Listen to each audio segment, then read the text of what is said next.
अस्सलामुअलैकुम, ये China Radio International की उर्दू सर्विस है। बीजिंग स्टूडियोज से अब तक की खबरों के साथ मैं हूं शाहिद अफराज खान। सबसे पहले अहम खबरों का खुलासा। चीन में तवानाई की पैदावार में मुसलसल तरक्की का अमल जारी। दुनिया के मारूफ सनती इदारों की चीन में बढ़ती हुई दिलचस्पी। यूरोपीय यूनियन के राब्ताकार जोहरी मुज़ाकरात को आगे बढ़ाने के लिए ईरान का दौरा करेंगे। और अब खबरें तफसील के साथ। रवां साल के आगाज़ से चीन में तवानाई की पैदावार में मुसलसल तरक्की हुई है और इसकी मुआविन सलाहियत में मुसलसल बेहतरी आई है, जिसने चीनी मईशत के मुस्तहकम ऑपरेशन को मजबूती से सहारा दिया है। पहली छमाही में मुल्क में तवानाई की मजमूई खपत में पिछले साल की इसी मुद्दत के मुकाबले में 2.4% इजाफा हुआ। तवानाई की मजमूई खपत में गैर फासल तवानाई की खपत के तनासुब में पिछले साल की इसी मुद्दत के मुकाबले में 0.8% पॉइंट्स का इजाफा हुआ है।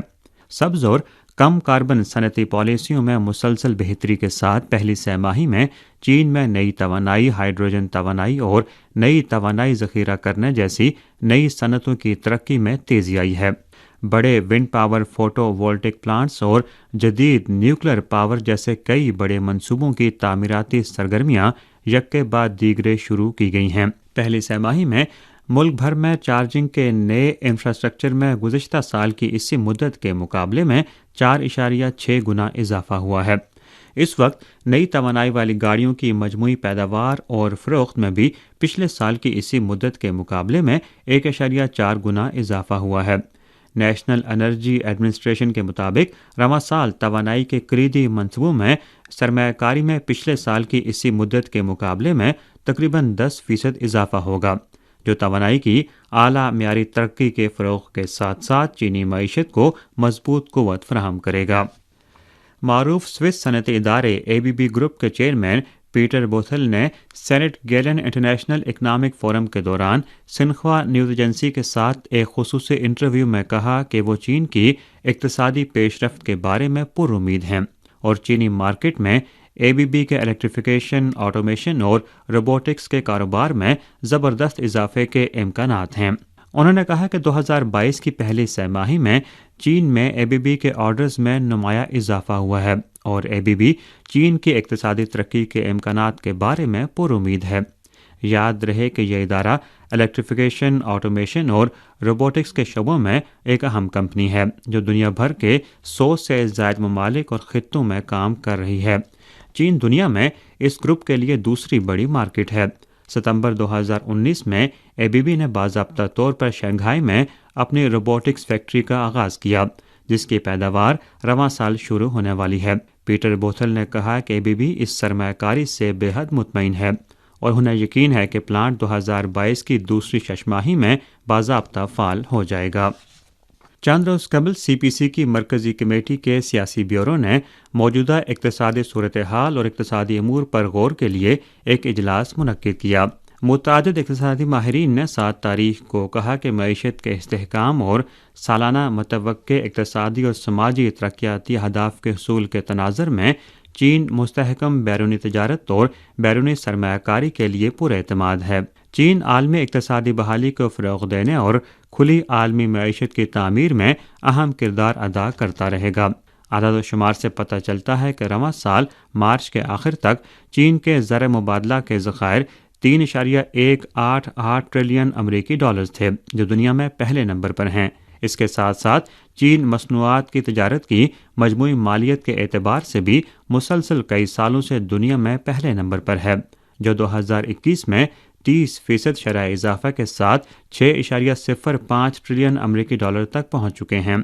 China centre for international economic exchanges के नायब सदर चांग शाओचेंग ने इसी रोज़ मुनक्किदा एक सेमिनार में निशानदेही की कि मज़कूरा अहम आदाद शुमार ज़ाहिर करते हैं कि आलमी सनती चैन और सप्लाई चैन पर हालिया मनफी असरात के बावजूद चीन के पास बैरूनी तजारत और गैर मुल्की सरमायाकारी को बढ़ाने और इससे मुस्तहकम करने के लिए कसीर स्ट्रेटजिक साजगार अवामिल बदस्तूर मौजूद हैं। जान ली ने इतवार को चीन के हांगकांग खुसूसी इंतज़ामी इलाके में छठी मुद्दत के चीफ एग्जीक्यूटिव का इंतखाब जीत लिया। हांगकांग खुसूसी इंतजामी इलाके की चीफ एग्जेक्टिव इलेक्शन कमेटी के तकरीबन 1460 अरकान ने खुफिया रायशुमारी के जरिए वोटिंग के अमल में हिस्सा लिया। जॉन ली को 1416 वोट मिले। ये तमाम इंतखाबी अमल हांगकांग खुसूसी इंतजामी इलाके में फ़ाल इंतखाबी अमूर के कमीशन, बदउनवानी के खिलाफ आज़ाद कमीशन, उम्मीदवारों के सिक्योरिटी एजेंटों, अवाम और मीडिया की निगरानी में अंजाम दिया गया। अगले मरहले में हांगकांग खुसूसी इंतजामी इलाके की हुकूमत मरकज़ी अवामी हुकूमत को इंतखाबी नताइज से आगाह करेगी ताकि तकर्रियाँ अमल में लाई जा सकें। छठे चीफ एग्जेक्टिव की मुद्दत 1 जुलाई 2022 से 30 जून 2027 तक है। ईरानी मीडिया की 7 तारीख की इतला के मुताबिक यूरोपीय यूनियन के राब्ताकार और यूरोपीय यूनियन की एक्सटर्नल एक्शन एजेंसी के डिप्टी सेक्रेटरी जनरल एनरिक मोरा 10 तारीख को ईरान का दौरा करेंगे ताकि ईरानी जोहरे मुआहदे पर मुज़ाकरात को आगे बढ़ाया जा सके। इतलात के मुताबिक ईरान इस वक्त जोहरी मुआहदे से मुतल्लिक दीगर फरीकों के साथ बाकायदा राब्ते में है और तहरीरी मालूमात के तबादले की सूरत में हल तलब मसाइल पर बातचीत जारी रखे हुए है।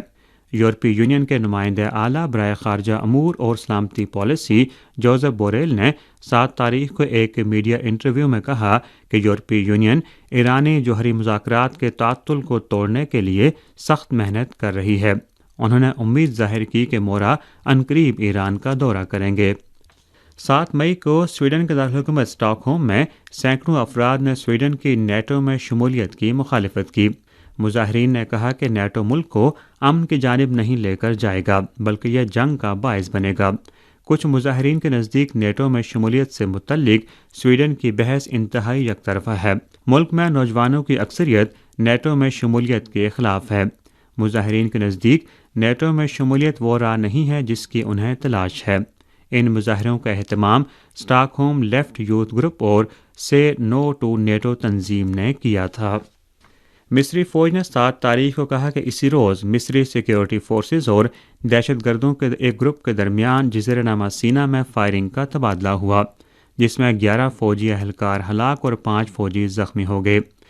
चंद रोज़ कबल जापानी वज़ीर-ए-आज़म फोमियो किशिदा ने एक खिताब के दौरान आइन में तरमीम की वकालत करते हुए कहा कि इसे जल्द अज जल्द हासिल किया जाएगा।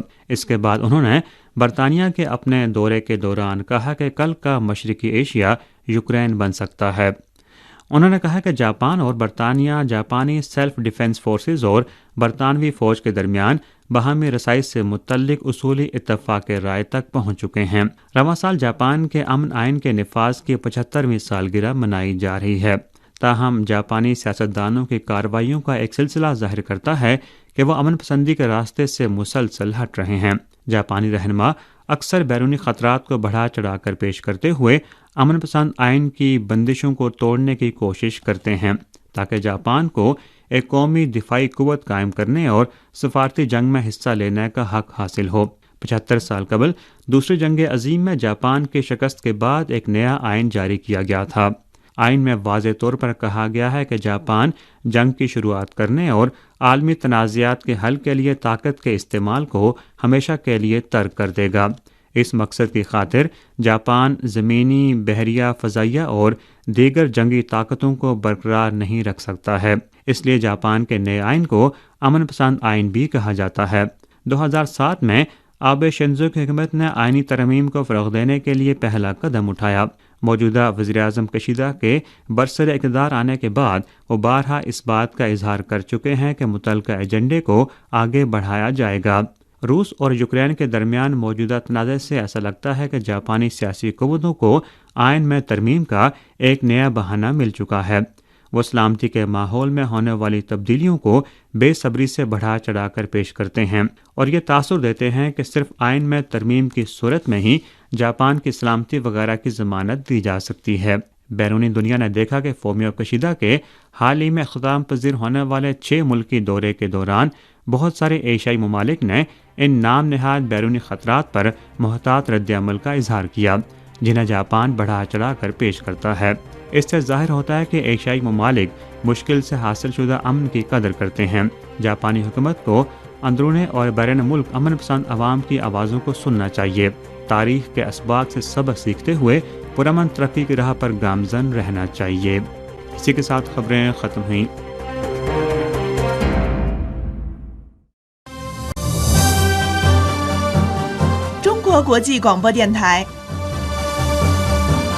ये चाइना रेडियो इंटरनेशनल का दोस्ती चैनल है।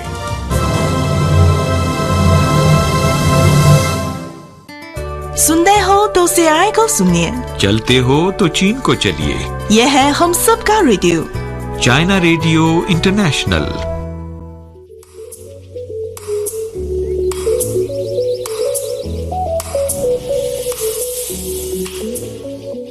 अस्सलामुअलैकुम। चाइना रेडियो इंटरनेशनल की उर्दू सर्विस के बीजिंग स्टूडियो से आवाज़ सुन रहे हैं आप मेज़बान सारा अफजल की। और बीजिंग स्टूडियोज़ में हम हर इतवार को एक लाउंज सजाते हैं। उस लाउंज में कभी मेहमान आते हैं, कभी माहिर आते हैं, और कभी मेहमान, माहिर, मुहक्किक, मेज़बान, स्टार, वो सब मजमुआ बन के आ जाते हैं। आज हमारे साथ लाउंज में कौन होगा मैं आपको बताऊंगी, मगर इतनी जल्दी थोड़ी बताऊंगी। पहले हम गाना सुनेंगे।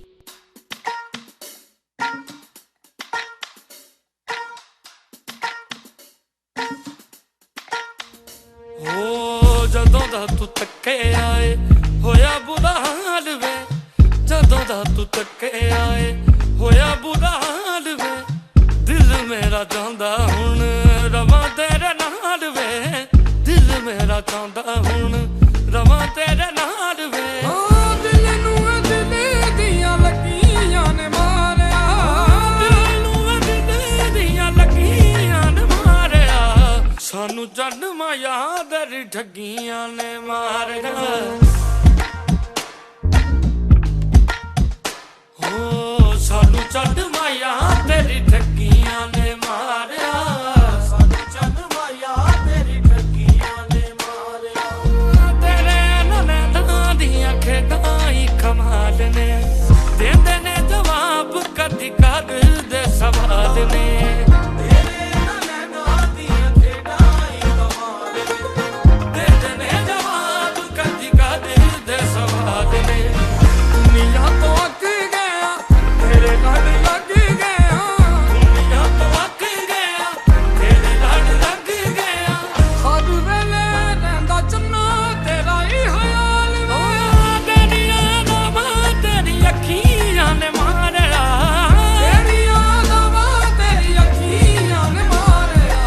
ਸਾਨੂੰ ਚੰਨ ਮਾਇਆ ਤੇਰੀ ਠੱਗੀਆਂ ਨੇ ਮਾਰਿਆ, ਸਾਨੂੰ ਚੰਨ ਮਾਇਆ ਤੇਰੀ ਠੱਗੀਆਂ ਨੇ ਮਾਰਿਆ, ਸਾਨੂੰ ਚੰਨ ਮਾਇਆ ਤੇਰੀ ਠੱਗੀਆਂ ਨੇ ਮਾਰਿਆ, ਸਾਨੂੰ ਚੰਨ ਮਾਇਆ ਤੇਰੀ ਠੱਗੀਆਂ ਨੇ ਮਾਰਿਆ।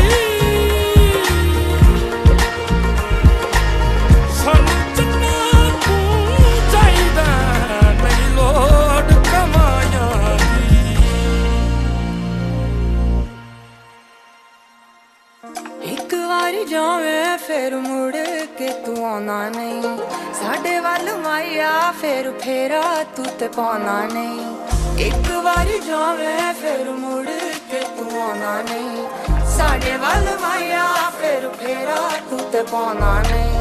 ਲੋਕਾਂ ਕੋਲੋਂ ਬਹਿੰਦਾ ਏ ਤੂੰ, ਦੂਰ ਸਾਥ ਰਹਿੰਦਾ ਏ ਤੂੰ, ਲੋਕਾਂ ਕੋਲੋਂ ਬਹਿੰਦਾ ਏ ਤੂੰ, ਦੂਰ ਸਾਥ ਰਹਿੰਦਾ ਏ ਤੂੰ।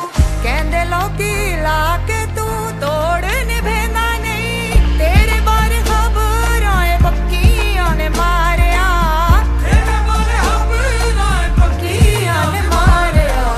ਸਾਨੂੰ ਚੰਨ ਮਾਇਆ ਤੇਰੀ ਠੱਗੀਆਂ ਨੇ ਮਾਰਿਆ, ਸਾਨੂੰ ਚੰਨ ਮਾਇਆ ਤੇਰੀ ਠੱਗੀਆਂ ਨੇ ਮਾਰਿਆ, ਸਾਨੂੰ ਚੰਨ ਮਾਇਆ ਤੇਰੀ ਠੱਗੀਆਂ ਨੇ ਮਾਰਿਆ, ਸਾਨੂੰ ਚੰਨ ਮਾਇਆ ਤੇਰੀ ਠੱਗੀਆਂ ਨੇ ਮਾਰਿਆ।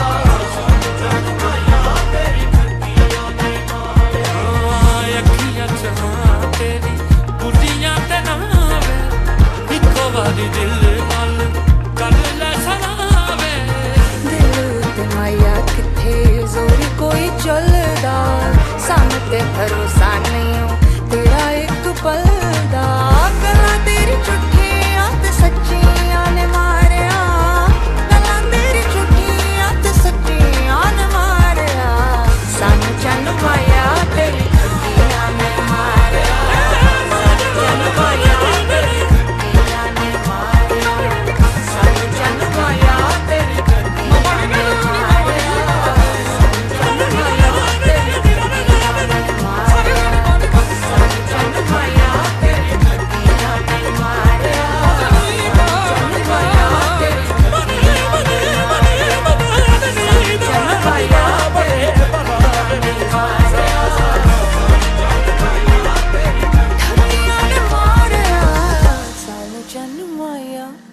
मारिया तेरी ठगियां ने मारिया। बेजिंग लाउंज में आपको खुशामदीद कहते हैं। अच्छा, हमारे जो सामईन हैं ना, उन्होंने भी फरमाइश की थी।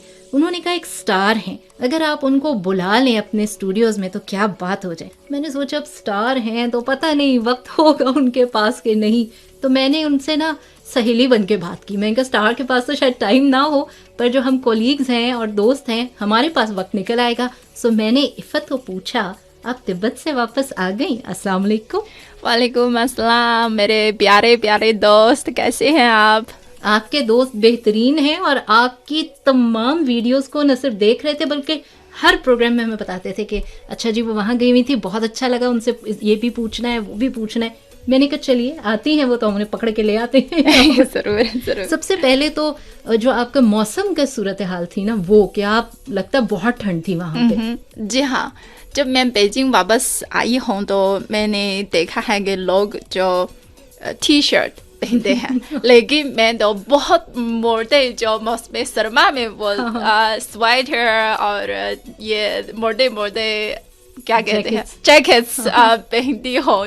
बहुत ठंडा है वहाँ का मौसम। अच्छा, आप जब आई हैं, इत्तेफाक है कि उस वक्त मौसम ने करवट बदल ली है, वरना ये हाल था कि हम लोग जो हमारे चीनी साथी हैं वो भी कह रहे थे कि हमने अप्रैल में इतना ठंडा मौसम पहले नहीं देखा था बीजिंग का। यहाँ पे बड़ा मजे का मौसम रहा, लेकिन मई शुरू हो गया तो अब गर्मी तो आएगी। अच्छा, कितने दिन तक रही आप तिब्बत में? 25 दिन। अरे 25 तकरीबन समझे पूरा एक महीना। अप्रैल सारा आपने वहाँ गुजारा है ना? जी जी जी हाँ, और मौसम शदीद ठंडा मगर खुशगवार लगा हमें। लेकिन तिब्बत में एक ये मौसम बहुत लाइक मैजिक या अजीब है। जो सुबह सुबह बहुत ठंडा है, लेकिन जो नून को जैसे बीजिंग में हम टी शर्ट पहनते हैं, लेकिन शाम को दोबारा बहुत ठंडा है। वहाँ का मौसम बहुत अजीब है। मतलब वो हर वक्त रंग बदल रहा है। जी जी हाँ। तो खुदा ना खास्ता कहीं बीमार तो नहीं हो गई थी? बीमार तो नहीं, क्योंकि बहुत थकी हुई थी, इसलिए बीमार का वक्त नहीं है। अच्छा, इतनी मसरूफियत थी, बीमार होने का वक्त भी। ये जबरदस्त बात कही है। हाँ। लेकिन हमने आके जो वीडियोस देखी उसमें अंदाजा हुआ कि तिब्बत बहुत ज्यादा तब्दील हो चुका है। हाँ, वो जो जी, एक वक्त में हमारे जहन में आता था कि चूंकि इसे दुनिया की छत कहा जाता है, बहुत रिमोट इलाका है, जो रास्ते हैं वो बड़े दुश्वार हैं, तो हमारे जहन में आता था कि गांव की तरह का इलाका या पहाड़ी इलाका जहां जदीद टेक्नोलॉजी नहीं होगी और बहुत ही हम कह सकते हैं ना सादा तरीन जिंदगी होगी। लेकिन आपने हमें दोनों रुख दिखाए तिब्बत के। हाँ हाँ जी जी जी। ज़ाती तौर पे आपको कौन सा इलाका इस सारे सफ़र के दौरान बहुत पसंद आया? हम 3 मुख्तलिफ शहरों में गई हैं। एक तो लासा है और एक लिंजू है। लिंजू शहर वो जैसे एक समंदरी इलाका है। अच्छा। जी, अप्रैल में जो तिब्बत के ज़्यादातर इलाकों में तो निस्बतन खुश्क है और जो बर्फपोश पहाड़ है, लेकिन लिंजू में जो पीच ब्लूज़म, हर तरफ पीच ब्लूज़म है और बहुत ज़्यादा दरख्त है। वहाँ बहुत बहुत खूबसूरत है। मुझे लिंजू शहर बहुत पसंद है। हाँ, और एक चीज़ मैं जिक्र करना चाहती हूँ कि तिब्बत जाने से पहले मेरी ज़हन में शायद वहाँ इतना जो तरक्की याफ्ता नहीं है, लेकिन जब मैं गई मुझे लगता है कि एक मिसाल है तो वहाँ की 5G की स्पीड इवन बीजिंग से भी ज़्यादा फास्ट है। जी, बुनियादी तनसीबात जबरदस्त हो गया। असल में ऊंचा भी बहुत है ना, उसका ज्यादा तेजी इस वजह से भी हो गई शायद इर्द गिर्द की मजीद कोई रुकावट नहीं होगी। जी हाँ। अच्छा, इस बारे में आपसे मजीद भी बात करेंगे, एक म्यूजिकल ब्रेक हम ले। बल्कि मुझे बताएं, उधर आप घूमते फिरते गाने भी तो सुनती होंगी? तिब्बत में एक बहुत मशहूर गाना है जिसका नाम है जो स्काई रोड, क्योंकि आप जानते हैं कि पहाड़ी इलाके में ये रास्ता बनाना बहुत मुश्किल है, लेकिन तिब्बत में हर तरफ जाने वाली सड़कें मौजूद है, इसलिए वहाँ एक गाना है जिसका नाम है स्काई रोड। हाँ, मैं कहूँगी 这是一条神奇的天路 जबरदस्त।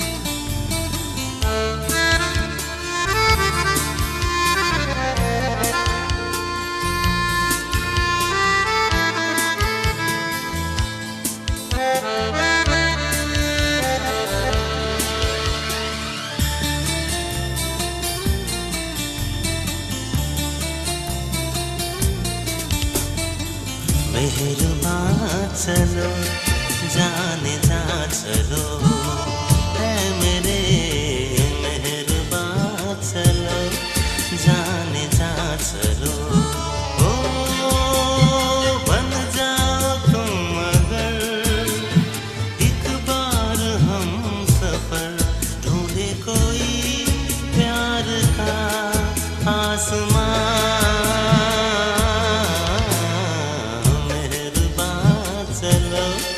जाने जा चलो है मेरे मेहरबान चलो जाने जा चलो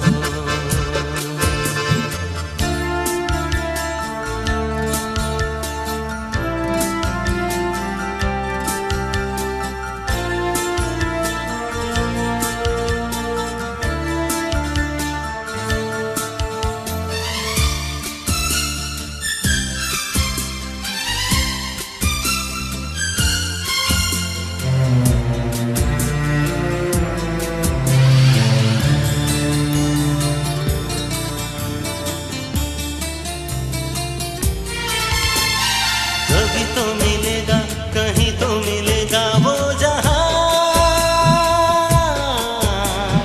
दिल समझेगा प्यार भरे दिल की जुबान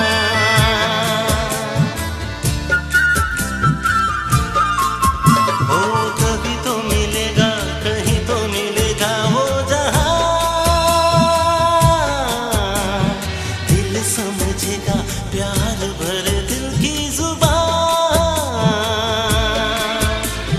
सितारे भी होंगे नजारे भी होंगे सारे हैरान हवाएं भी होंगी घटाएं भी होंगी जब रक्षा हो निगाहें निगाहों से सुनेंगी प्यार की दास्तां मेहरबान चलो जाने जा चलो है मेरे मेहरबान चलो जाने जा चलो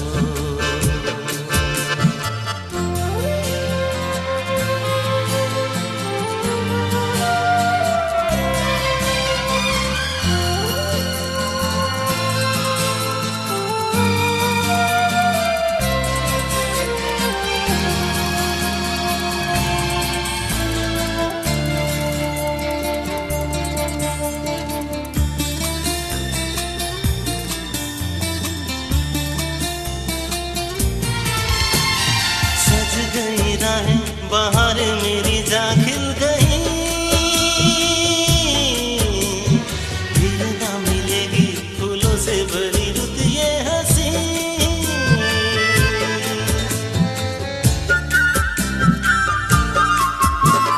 सज गई राहें बहारें मेरी जा खिल गई फिर ना मिलेगी फूलों से भरी रुत ये हंसी जरा जिंदगी के इशारे समझ लो अरे नादान है अब तक अधूरे करो आज पूरे मेरे अरमान जो बिना हम तुम मिले तो फिर मिलेंगे कहाँ मेहरबान चलो जाने जा चलो है मेरे मेहरबान चलो जाने जा चलो ओ बन जाओ तुम अगर एक बार हम सफर ढूंढे कोई प्यार का आसमां मेहरबान चलो जाने जा चलो है मेरे मेहरबान चलो जाने जा चलो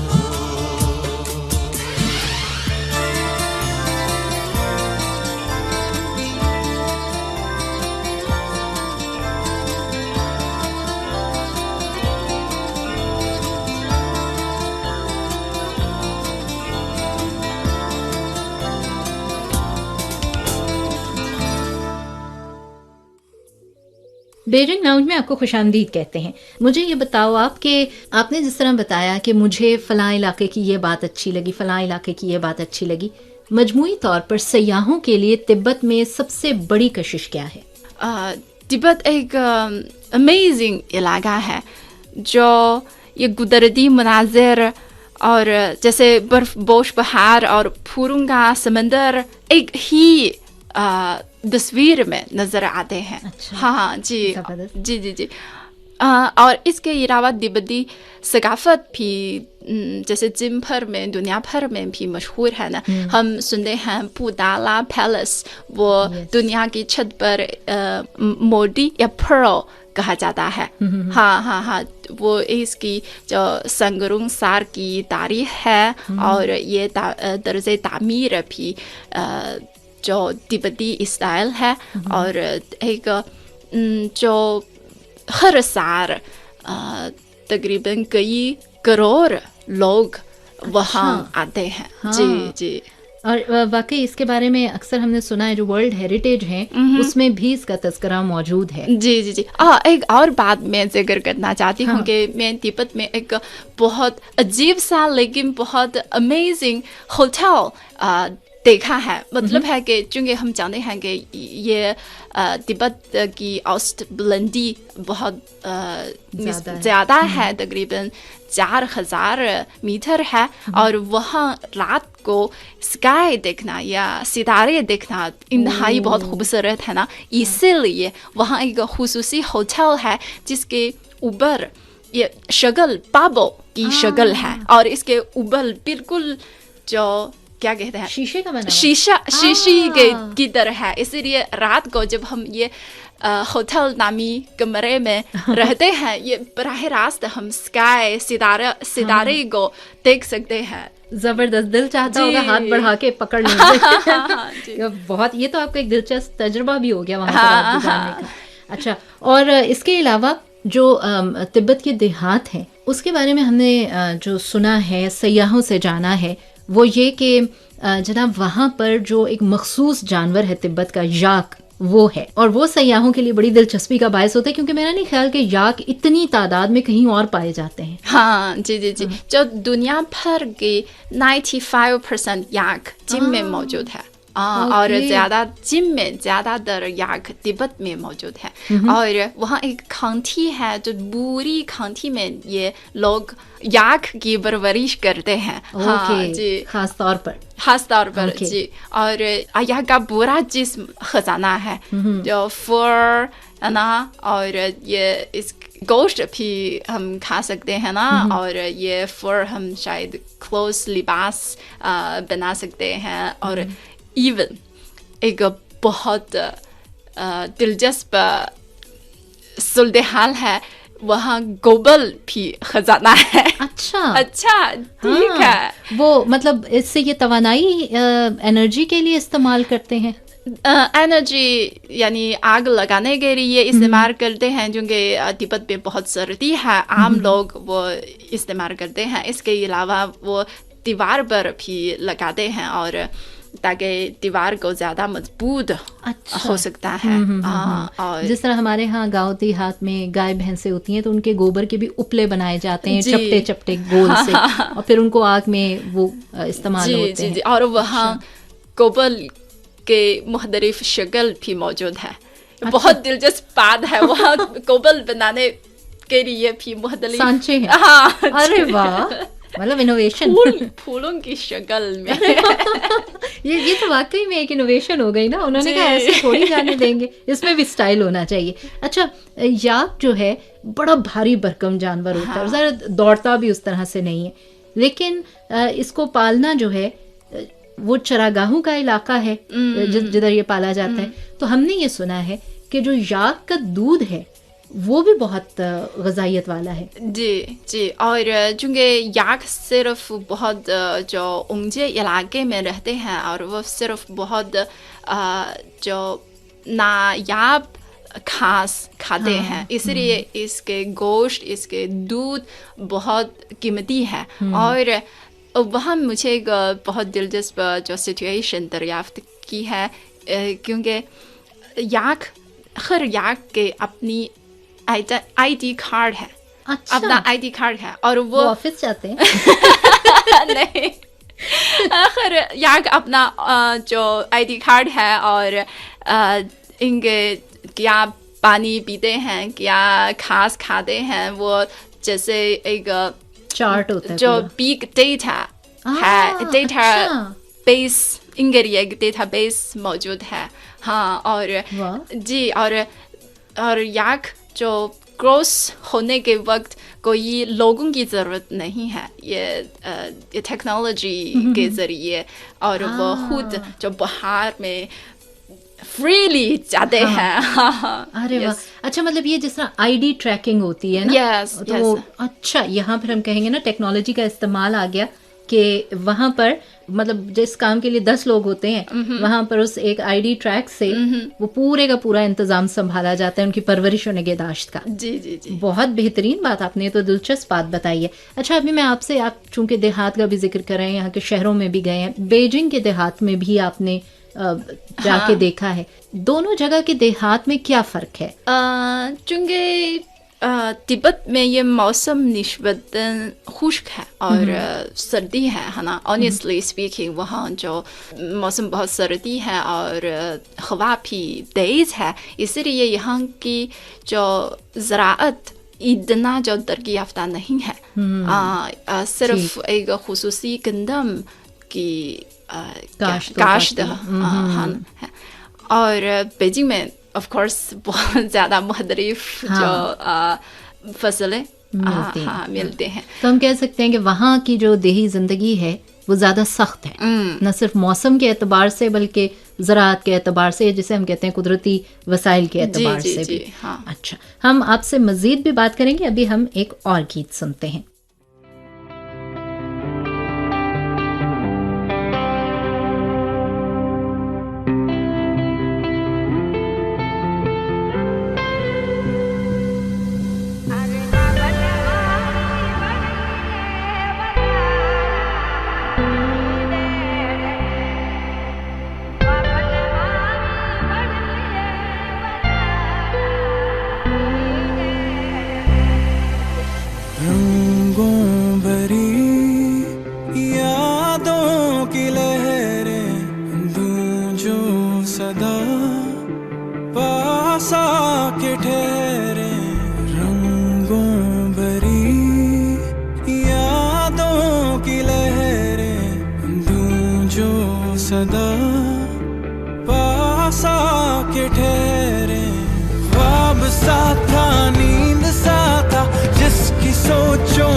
बेजिंग लाउंज में आपको खुशामदीद कहते हैं। अच्छा इफ़त, तिब्बत में जब आप गई हो तो वहाँ तो मुख्तलिफ़ कौमियतों के लोग आबाद हैं, तो मुख्तलिफ़ तरह के रंग, रसूम, रिवाज, इबादत के मकामात और आर्किटेक्चर आपने देखा होगा। कोई ऐसी चीज़ जो आपको बहुत ही मुख्तलिफ लगी हो वहाँ पे? जी, मैं ख़ास तौर पर जिक्र करना चाहती हूँ कि मैं फर्स्ट डे मैं तिब्बत गई हूँ और मैंने एक बहुत अजीम और शानदार मस्जिद देखी। अच्छा, तिब्बत में भी मस्जिद जी है? जी जी, वहाँ एक हलाल फूड स्ट्रीट है और एक जो मुसलमानों की एक कम्युनिटी है और वहाँ के एक बहुत शानदार और अजीम मस्जिद है जिसका नाम है तिब्बत की अजीम मस्जिद। और वहाँ के इमाम पाकिस्तान में 4 साल के लिए तालीम हासिल किए। हाँ, और बहुत अच्छे उर्दू बोल सकते हैं। हम उर्दू में बातचीत की। अरे वाह, जबरदस्त हो गया। अच्छा, तो ये कितनी पुरानी मस्जिद है ये? यस, बहुत पुरानी है, तकरीबन मेरे ख्याल में संगरों साल कदीम है। अच्छा। जी, और मेरे ख्याल में ये दुनिया में जो बुलंद तरीन मस्जिद है। हाँ, चूँकि तिब्बत तो खुद ही बुलंद तरीन है। अच्छा, दूसरी मुझे एक बात बताइए, हम जब देही आया की बात कर रहे हैं और हम कह रहे हैं कि तिब्बत जो है अब वो जदीद टेक्नोलॉजी की तरफ आ रहा है, तो गुर्बत के खात्मे में हमने देखा है कि चीन में जो मकामी लोग हैं उनकी मकामी सलाहियतों को, या आप कह सकते हैं उनके वसाइल को इस्तेमाल करके गुर्बत से निकले हैं वो। तो यहाँ पर वो कौन सी ऐसी ख़ास चीज़ें हैं जो इन्होंने गुर्बत के ख़ात्मे के लिए इस्तेमाल की, जो इनके अपने माहौल से मुताल्लिक है? जी, मेरे ख्याल में तिब्बत में गुर्बत से जो निजात होने की 3 वजूहात हैं। एक है तो सड़क बनाना। हम जानते हैं कि ये बहुत ऊंचे इलाके हैं ना, लेकिन तिब्बत में ये सड़क बुनियादी तंसीबात तो बहुत अच्छी तरह तामीर की गई है। हाँ, ये सबसे अहम चीज़ है। और सेकंड वन, तिब्बत में जो ख़ास पॉलिसी है, जैसे मैंने बताया है कि ये याक पालने की ये खुसूसी पॉलिसी है, क्योंकि काउंटी में यह हुकूमत ने बहुत ज़्यादा जो सरमाई की है, क्योंकि वहाँ ये खास ज़्यादा है और ये पहाड़ी इलाके में याक पालना बेहतरीन है। जी जी जी, इसलिए तो हुकूमत ने वहाँ के माहौल के मुताबिक ये पॉलिसी की है कि ओके यहाँ याक हम पालना। तीसरी अहम वजूहात है तो वहाँ की सियाहत की तरक्की, जो बहुत ज़्यादा तरजीही हैसियत देते हैं। इसी मेरे ख्याल में मैंने खुद देखा है, ये 3 वजूहात है। बिल्कुल, यानी अगर हम कहें कि सबसे बड़ी जो वजह बनी है, या हम कहें कि जो सबसे पहला कदम था इस तरक्की की तरफ, वो सड़कें बनाना। जी बिल्कुल ठीक। ये बात हम अक्सर अपने प्रोग्राम्स में करते हैं कि सड़क जो है ये लग्जरी नहीं होती है, ये सबसे अहम चीज़ है तरक्की के उस सफ़र को दूर दराज मकामात तक पहुंचाने के लिए, इसके नताइज को पहुंचाने के लिए। अगर सड़क नहीं है तो कुछ नहीं हो पाएगा। हाँ। अच्छा, इसके अलावा अब आपने बताया मुझे कि जहाँ आप गई वहाँ हलाल फूड स्ट्रीट भी थी, तो हर इलाके के अपने मखसूस खाने होते हैं। यहाँ पे भी आपने बहुत से खाने खाए होंगे। जी। क्या ख़ास डिशेज़ हैं जो तिब्बत से मखसूस हैं और कहीं नहीं मिलती? बिल्कुल, 2 है। एक है तो वहाँ के पहाड़ी इलाके में एक खुसूसी गंदम है, और वह गंदम से बनाने वाले कुछ एक मीठी है जिसका नाम है जानबा। हाँ, ये एक मिठाई है जो बहुत लजीज है, मुझे बहुत पसंद है, जो जैसे मैदा से बनाने वाली एक मिठाई है। और इसके अलावा जो याक के गोश्त बेहतरीन, बहुत लजीज। अच्छा, इसका जायका कैसा होता है? जिस तरह हम लोग तो बीफ वगैरह बाकी खाते हैं, ऊंट का गोश्त हमें बड़ा मुख्तलिफ लगता है, हरन का गोश्त, याक का गोश्त तो खुद भारी भरकम है। कैसा होगा इसका गोश्त? नमकीन या कैसे कहते हैं, मतलब जो हम आम बीफ खाते हैं उससे ज्यादा मजेदार और जूसी होता है? ज्यादा मजेदार है,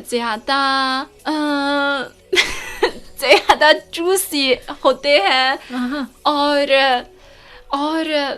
मुझे समझ आ रहा है जिस तरह से आपके मुंह में पानी आ रहा है, मुझे अंदाजा हो रहा है कि बहुत मजेदार होगा।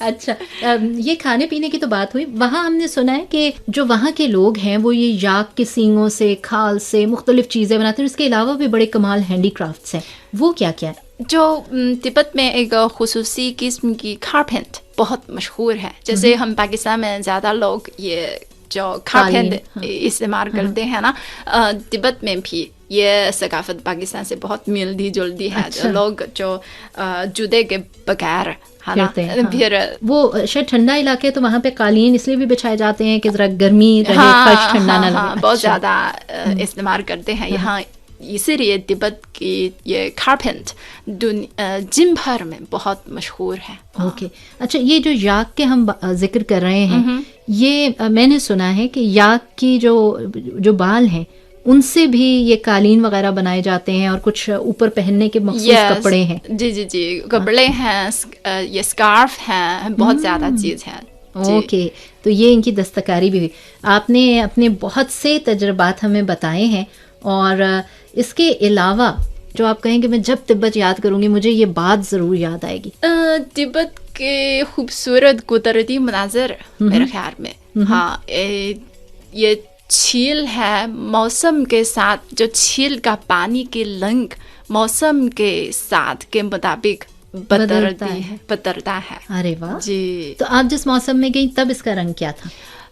सुबह में हम गई तो ये लाइट ब्लू है। अच्छा। जब ये सूरज जैसे तेज हुआ है, ये ब्लू तो डार्क हो गई है। अच्छा। फिर दोबारा जब जैसे बादल आ गई हो, ये झील की रंग जैसे ग्रे है, जैसे वाइट, अरे उसी रंग है। हाँ, दिलचस्प। ये तो बड़ी खूबसूरत। इस झील का नाम क्या है? ना मू छो। हाँ, इसका मतलब क्या होता है? एक खूबसूरत लड़की। अरे वाह, हर वक्त रंग बदलती लड़की। यस। ठीक है, बहुत बहुत शुक्रिया इफ़त आपका, और आपने इतने तजुर्बात जो हम तक पहुंचाए, मुझे यकीन है हमारे सामीन को भी बहुत पसंद आए होंगे। बहुत शुक्रिया, और इंशाल्लाह अगर मौका मिला तो आप भी ज़रूर तिब्बत की सैर करें, प्लीज़ ज़रूर। चलिए सामीन, आपको ये बातें कैसी लगी और इफ़त की गुफ्तगू से आपने कितना लुत्फ उठाया, आप हमें इस हवाले से अपनी राय से आगाह कर सकते हैं। urd@cri.com.cn पर ईमेल के जरिए। सारा अफजल और इफ़त को बेजिंग लाउंज से इजाजत दीजिएगा। सेहत सलामती की बहुत सी दुआएं आप सबके लिए अपनी दुआ में याद रखिएगा। जीते रहिए, खुश आबाद रहिए। अल्लाह हाफिज। अल्लाह हाफिज।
कल तक था मैं अकेला यादों में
आंखों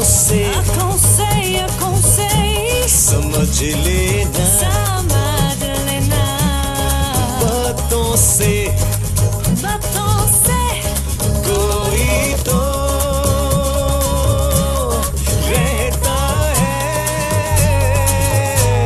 सांसों में, सांसों में, सांसों में, यही हाँ हाँ yeah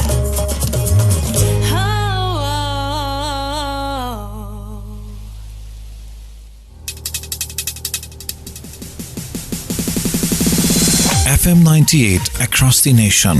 Khyber to Mehran.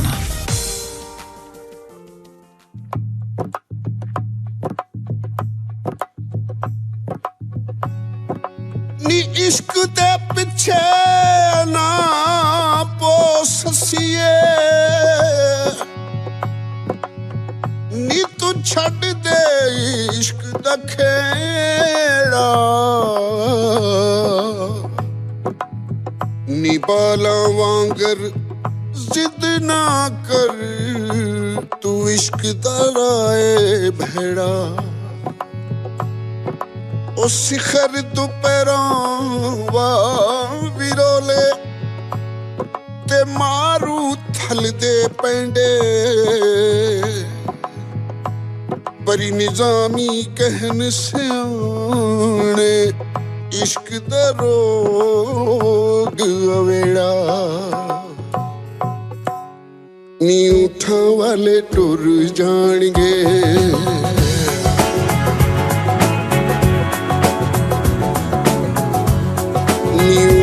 वाले टुर जाणगे, फिर लपती फिरेगी हानी ने ससिए जागदी रही, रात अज दी नींद न माणी ने उठा वाले टुर जाणगे, टुर जाणगे, टुर जाणगे।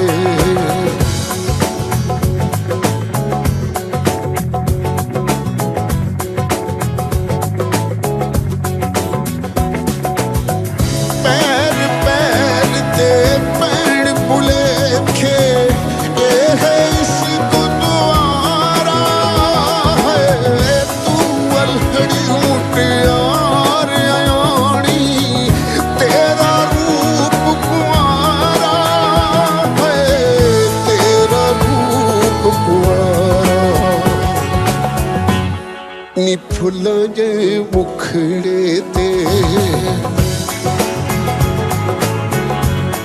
नी फुल्लां जे मुखड़े ते, किथे शिखर दोपहर ना दानी नी ससिए जागदी रही, रात अज दी नींद ना माणी नी उठा वाले टुर जाणगे, टुर जाणगे, टुर जाणगे।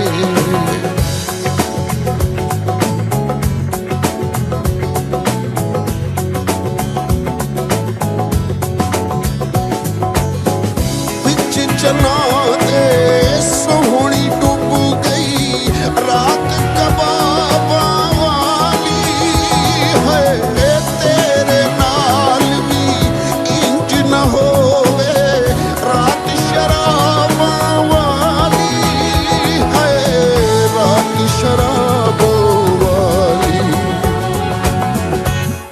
नी वेला गया हथ न आवे,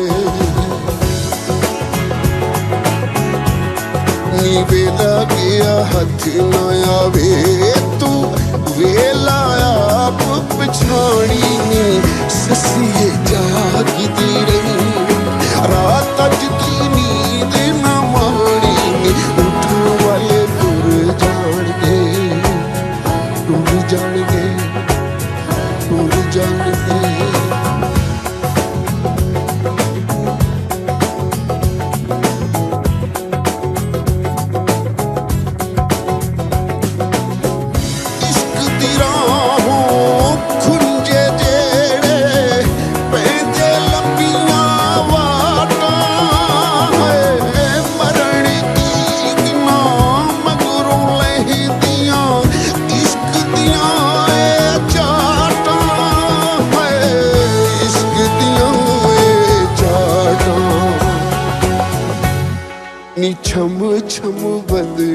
वांगू नी छम छम बदला वांगू किथे अखियां च वस पैना पानी नी ससिए जागदी रही रात जदी नींद ना मानी नी उठो वाले तुर जाणगे फिर लपती फिरेगी हानी नी ससिए जागदी रही रात जदी नींद ना मानी नी उठो वाले तुर जाणगे उड़ जाणगे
चाइना रेडियो इंटरनेशनल, एक नए आगाज के साथ एक नया अंदाज, वही जोश, वही जज्बा, वही वलवला। मीडियम वेव्स, शॉर्ट वेव्स और एफएम पर एक साथ हमारी नशरियात आपके लिए, पाकिस्तान के लिए, रोजाना सुबह 6 बजे से रात 12 बजे तक FM 98 दोस्ती चैनल पर। इस्लामाबाद, और लाहौर से एक साथ। चाइना रेडियो इंटरनेशनल मीडियम और शॉर्ट वेव्स पर भी एक साथ, सिर्फ आपके लिए, पाकिस्तान के लिए। सुबह 9 बजे से लेकर 10 बजे तक शॉर्ट वेव 7240 किलोहर्ट्ज और 9695 किलोहर्ट्ज पर। सुबह 10 बजे से लेकर 11 बजे तक शॉर्ट वेव 9450 किलोहर्ट्ज और 11650 किलोहर्ट्ज पर। रात 10 बजे से लेकर 11 बजे तक medium wave 1422 kilohertz, short wave 9800 kilohertz और 11660 किलोहर्ट्ज पर। और रात 11 बजे से 12 बजे तक medium wave 1422 kilohertz, short wave 7285 kilohertz और 9535 किलोहर्ट्ज पर। इसके अलावा ताज़ा तरीन खबरों, हालात हाज़रा, दिलचस्प खबरों, ऑडियो वीडियो रिपोर्ट्स, डॉक्यूमेंट्रीज और नित नई मालूमात के लिए सब्सक्राइब कीजिए हमारा फेसबुक पेज FM 98 दोस्ती चैनल। CRI की नशरियात में आप भी शामिल हो सकते हैं। ईमेल कीजिए urd@cri.com.cn पर। विजिट कीजिए चाइना रेडियो इंटरनेशनल की website urdu.cri.cn। China Radio International, हर लम्हा आपके साथ साथ।